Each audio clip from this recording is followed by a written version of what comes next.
It is Friday, which means it is time for Risk and Rewards. I'm Lisa Abramowicz. John Authers, of course, as always, is here as well. And when we were talking about topics for the day, you really came out with the question, John, which was, are we really worried about stagflation? Yes, that's the question. Lead us not into stagflation. That's the sort of prayer that everybody asks for.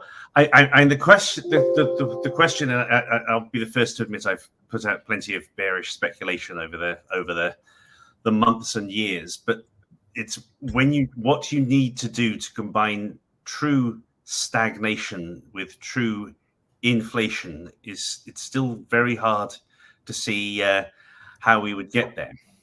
Well, here's my issue. Are we confusing disinflation and conflating it with stagflation? Are we seeing a shift from some sort of dramatic reflationary theme into something that is more akin to the choppy mid-cycle type of maneuver where you see inflationary inputs, oil prices rising, supply chain disruptions causing some of these price increases while wages are lagging behind, but still climbing and still doing pretty well?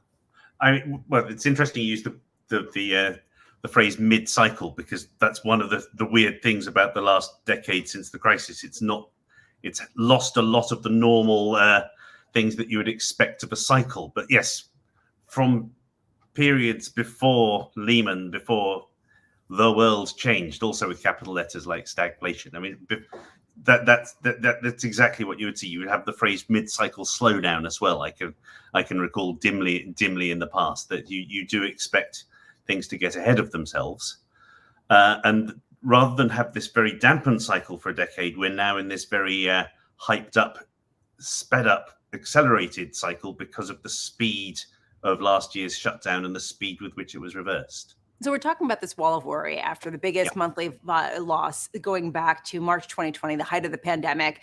People have seen this sort of rolling bear market, as Mike Wilson of Morgan Stanley put it earlier this morning. And he was talking about he could see this full-on drawdown reach 20% in full at its nadir later this year. This is sort of speaking to this wall of worry, the reason why people are using dramatic language like stagflation.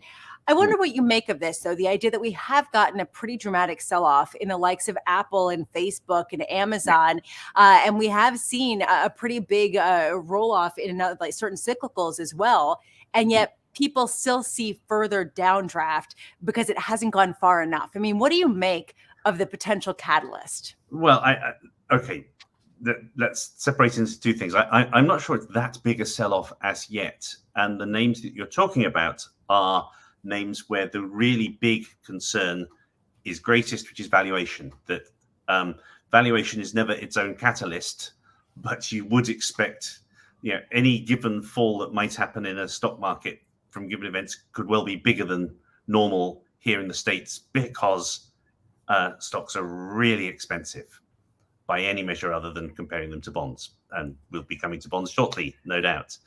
In terms of the catalysts, though, that is where you do begin to call the stagflation argument into doubt. I was talking to Ian Harnett at Absolute Strategy Research, one of my favorite London cronies on all of this, is just making the point that if you really think we're getting to get the stag part of it, that there is going to be a slowdown from a position of where you are, that basically means you're not expecting COVID-19 to go away in any identifiable form, and that you are expecting China to slow down. There are some fairly startlingly bad things need to happen that aren't currently on the radar screen, really, to allow for a full-blown stagnation. Okay, well, but before we go to the stagflation issue, because this is important. At what point are we talking about stagflation, and what are we talking about, for example, just inflation right now, crimping profit margins for big corporations, which is something that we're broadly expected to see as we get third quarter earnings that start kicking off. There's also a question of how much this will actually hamper long-term economic growth. On the latter point, people don't see it really diminishing an economy that's still growing at 6%, 5%, 4%. I mean, these are not stagflationary types of numbers. Exactly. There's no way that they're a bit disappointing compared to what people were hoping for a few months ago. Exactly. But stagnation. That's not back That's to the not right. Correct. However, it could lead to higher yields. It could lead to a level of questioning around long-term or transitory inflation, transitory becoming a dirty word. And it will affect margins, which is what we saw with Bed Bath & Beyond when those shares tumbled more than 20% after severely reducing their forecasts because of some of these supply chain disruptions.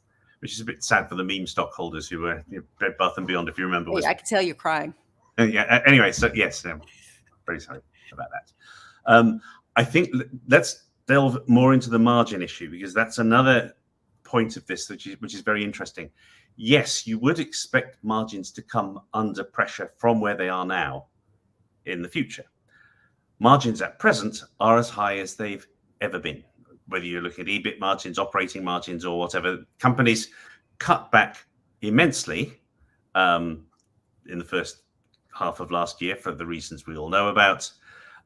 And their operating leverage has been enormous. So they've pulled in huge amounts of money, which they haven't largely spent. They haven't actually been splurging on the buybacks and the dividends in the way they normally would.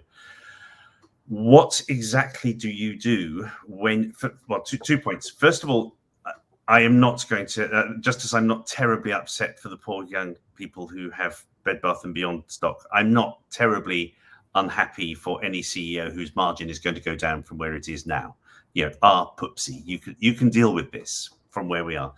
But the other thing is that this would be the classic condition where you might actually expect them to do some capex, which would be good for the economic cycle. It would play into it might not be wonderful for the stock and bond market in the short term. It's a mid-cycle slowdown, or shows up that way, but it isn't consistent with stagnation. It's consistent with continued economic growth. Sure. I think that you and I can agree that stagflation probably isn't the most accurate term to describe what we're facing right now, at least in the near term, in the most visible aspect of where we are in this cycle. However, even putting that aside, there are certain companies and certain sectors that will be disproportionately affected by some of the increased input costs. I mean, I think of airlines, for example, which have really taken a hit as a result of oil prices.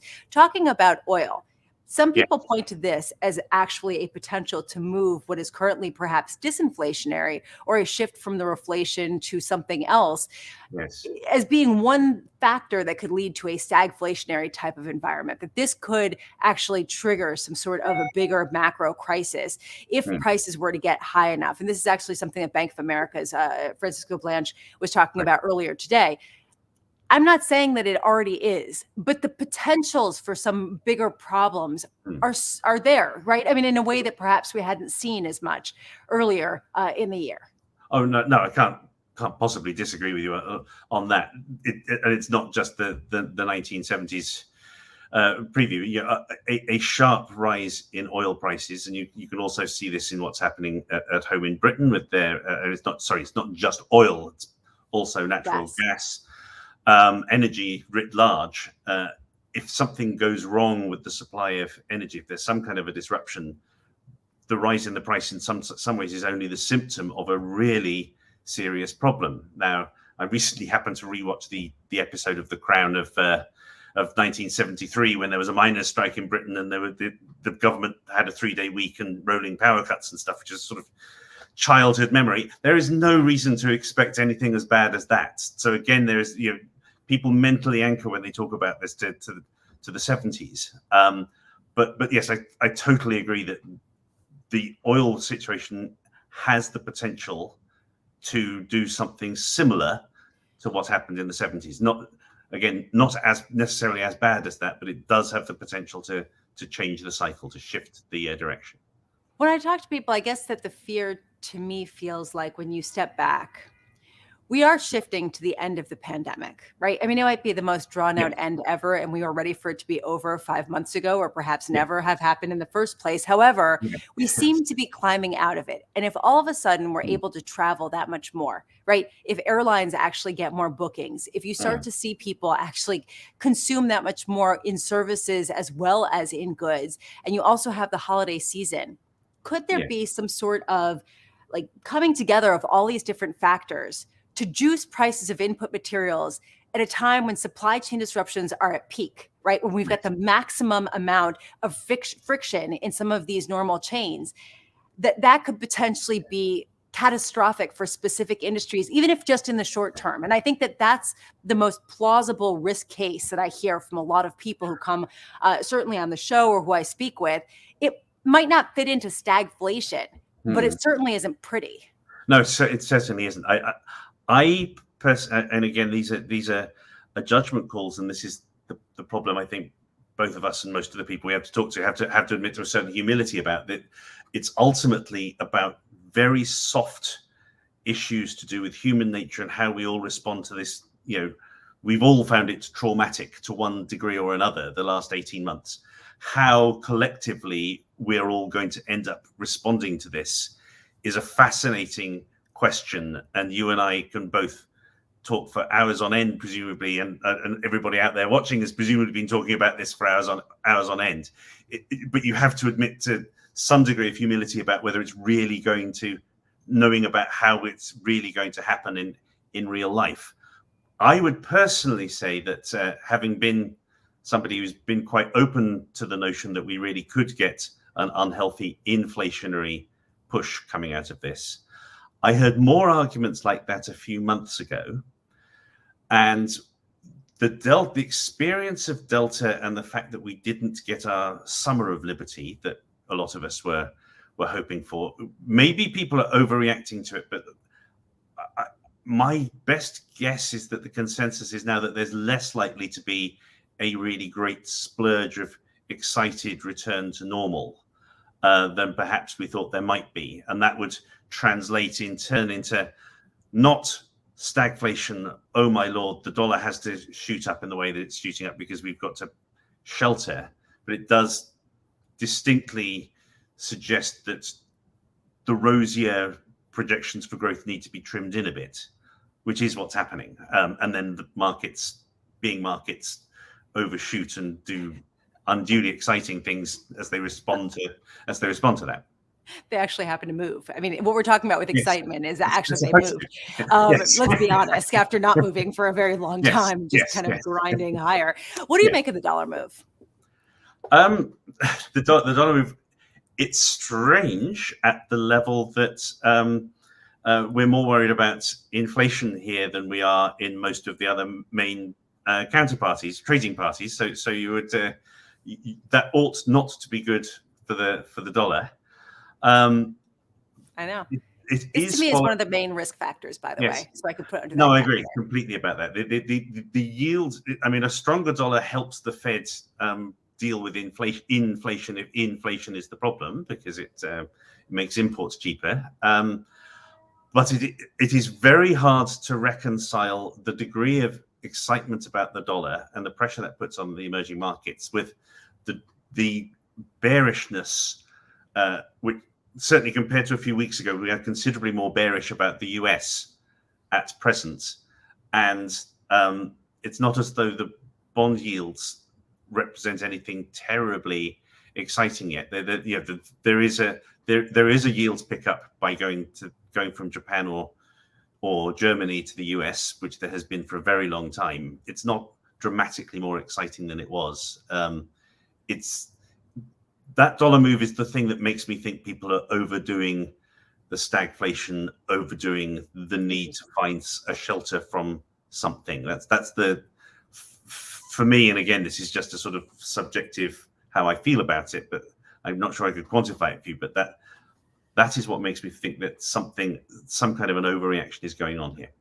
That's really interesting, actually. I hadn't thought of it that way. What do you think is the biggest risk out there, considering that I'm leaving 1 minute left? I think the risk. You did this wonderful job 2 weeks ago of mentioning Evergrande and guilting me into actually doing some work on Evergrande, which I've been meaning to do for. Thank you very much. Glad I could guilt you.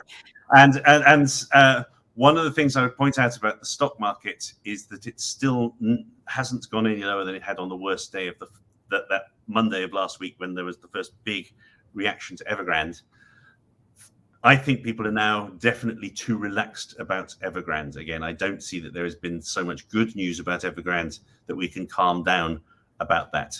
Okay, I use the word Lehman in conjunction with Evergrande. It probably isn't going to be Lehman, but I think people have swung to being far too relaxed about the Chinese situation now. Especially because it represents the slowdown more broadly in the economy and the housing sector, which has been a huge concern. Unfortunately, we're out of time. It always goes too fast. John